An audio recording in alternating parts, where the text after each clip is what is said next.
Well, hi there folks. Yeah, radio controlled model electrics. They can be a bit of a challenge at the best of times, but I've built a fair amount of stuff and I've usually managed to get through it. This is my latest build. It should have been quite an easy project, but it turned out to be one of the most difficult I've ever done in 10 or 20 years. It's a plane, as you can see, but with twin motors, and the problem I had applies to anything that's got twin motors, whether it's a boat, a car, a tank or whatever. And this will be of interest even if you've never built anything with twin motors, so stick with it. What was the problem, you may ask? Well, I have built a twin before, this one here, which is another Lidl foamie cheapo chuck glider conversion, and I had no problems at all with having two motors and two speed controllers on this. Usual method is one speed controller is connected to channel 3 and the other speed controller is connected to an auxiliary channel which is connected as a slave. So basically it's a copy of the throttle channel. The idea being that when you open the throttle, both speed controllers get the same amount of power and both motors run at the same speed. Didn't work on this one. Massive difference in thrust, which was especially obvious once I put the props on. It was actually tearing it out of my hand like that. There's no way I'd have balanced it with ailerons. So I spent many hours investigating solutions to this. I wondered if it was a problem with the motors, but I'd actually bought a pair at the same time from a supplier, hoping they'd be a good match, although as soon as I took them out of the packaging, one of them span much more freely than the other, which wasn't really a good sign. But I tested the current, they both drew 8 amps, so I thought basically there shouldn't be too much wrong with them. Looked at loads of different suggestions for wiring two motors. One of them suggests you cut the centre wire on the slave.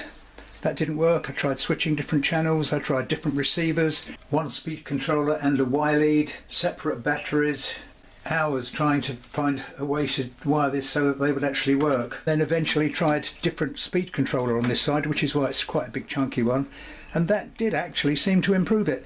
But the main thing that's improved it is Andrew Newton's video on the FlySky i6 transmitter, which is the one I've got, which tells you how to do a mix to do differential thrust, and by using differential thrust I can actually trim this much better and change the thrust on one side.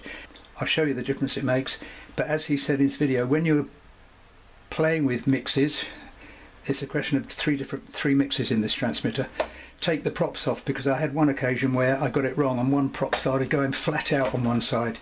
So take props off before doing this. But I'm going to get well out of the way.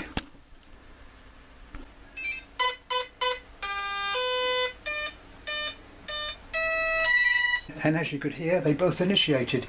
Anyway, so bit of throttle there, and now if I move the rudder left, right, you can hear one speeds up and one slows down.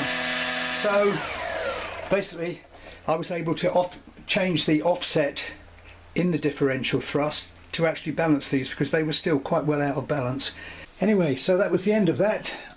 I tidied it up and was looking forward to a maiden. But that wasn't actually the end of the story.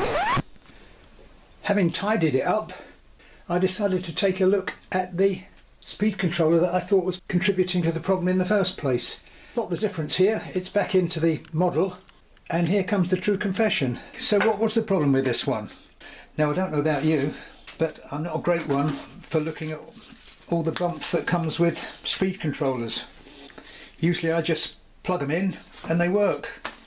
But I discovered, after experimenting a bit with this with other motors, and discovered that it was actually only firing up when it got to about half throttle. So there was no surprise really that the difference in thrust when I was opening the throttle was massive.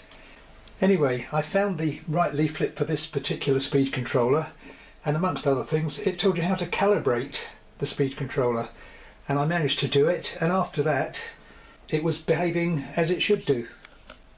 It started kicking in as you opened the throttle and not halfway through. Part of the problem was the beeps were very quiet, and I guess somewhere along the line, as I say, I'd accidentally changed the calibration. I still need to put in a slight offset to help balance it, but it's behaving much better now. I've also gone down to the right size props for the BR 1806 because these were getting very warm.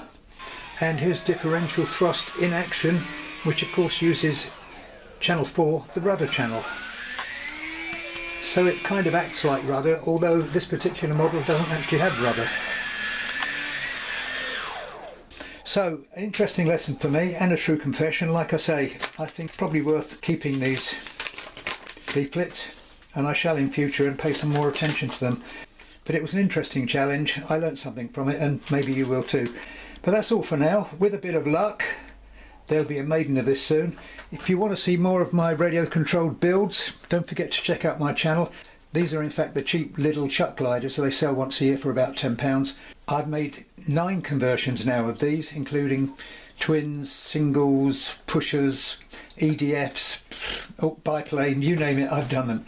They're all on my channel.